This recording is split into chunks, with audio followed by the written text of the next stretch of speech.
Mr. Sun has many hats that you can wear. Mr. Sun seems to be a pro at hats, and unfortunately what happened to him is a great tragedy because he had a delivery. Who knows what it was? I assume it's a hat, but they never explain it in the intro. But I mean, it could be a hat, it could be a cake, it could be something else. Who knows? So Mr. Moon, apparently he's the nemesis of Mr.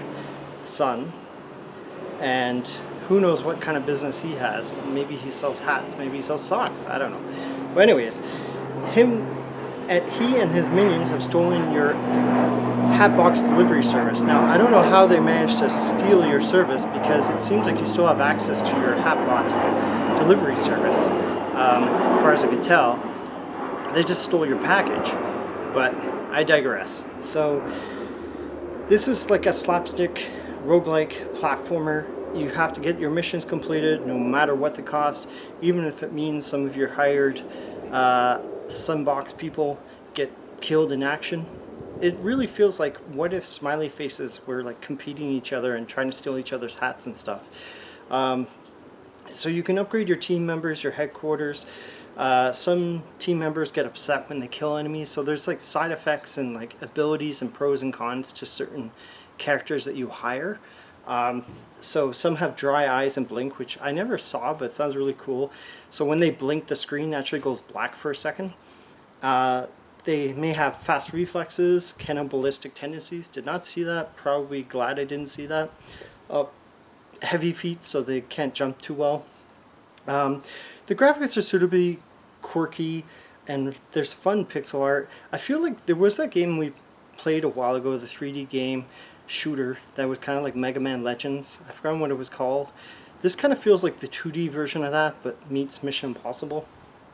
So you can choose what to equip, what to wear, what hats to wear, powerful ones that can sort of make you have a propeller hat on so you can propel to the top of the screen.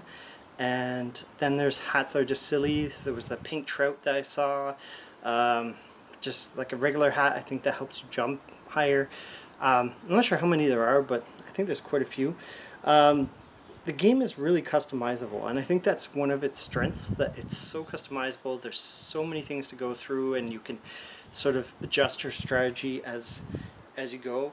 It really feels like, to me, sort of dating myself, but it feels like what if Dangerous Dave got updated with like 3D gun, aiming movement, and just all these options and like pros and cons to your choices. There's much more open space because like Dangerous Dave, it was pretty linear. You have to avoid that enemy.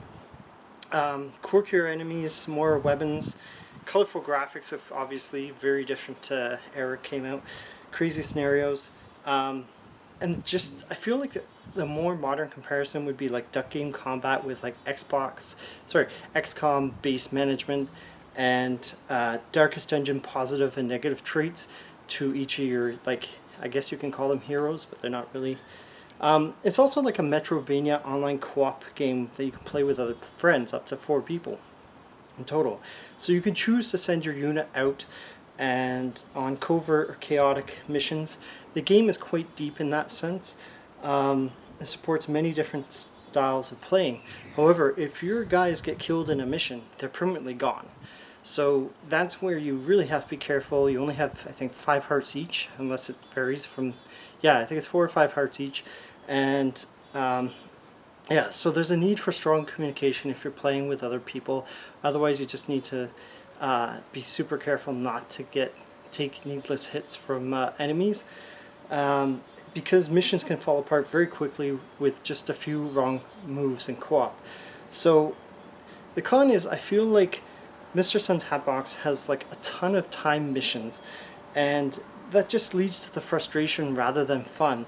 And one item's gameplay mechanic can clash with another item's gameplay mechanic and lead to inevitable failure, unfortunately. So multiple missions in a row can also lead to defeat, and it can leave the player without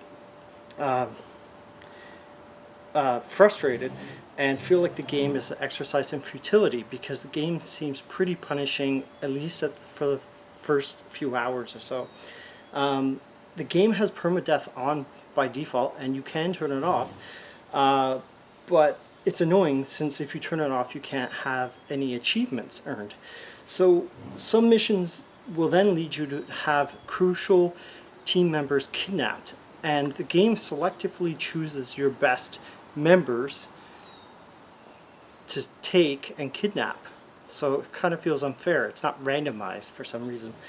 And that means it's easy to fail the rescue attempt because you have your crappy players characters trying to rescue their better players or characters.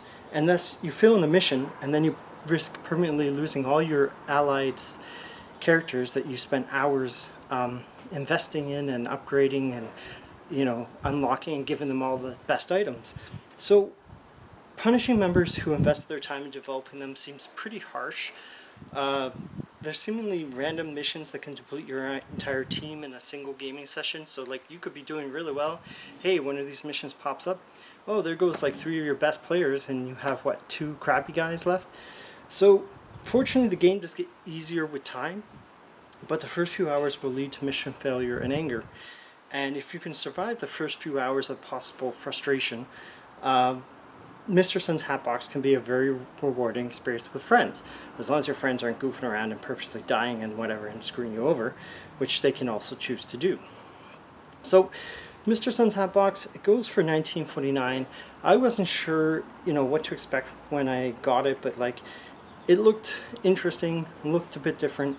It's a fun co-op roguelike game, especially with other friends who also have it and enjoy a familiar experience with some additional twists, because you don't know how the games are going to turn out. So I'd give it a solid 7.5. I enjoyed the idea and I thought it was neat. I don't like games that, you know, punish me for playing, even if I'm, you know, even if you struggle a little bit, a game shouldn't punish you to the point like you don't want to play anymore. So it's a mix of something old with new, with some new elements that make the roguelike experience with your friends novel. Just don't expect to get the full experience if you play it solo, because I feel like I didn't. Because a lot of the fun is playing with your friends, and if your friends screw up, you know, maybe you don't care so much if you lose your characters, but I think if you want to beat the game 100%, you probably do care. So keep on wearing hats and keep on gaming. Bye.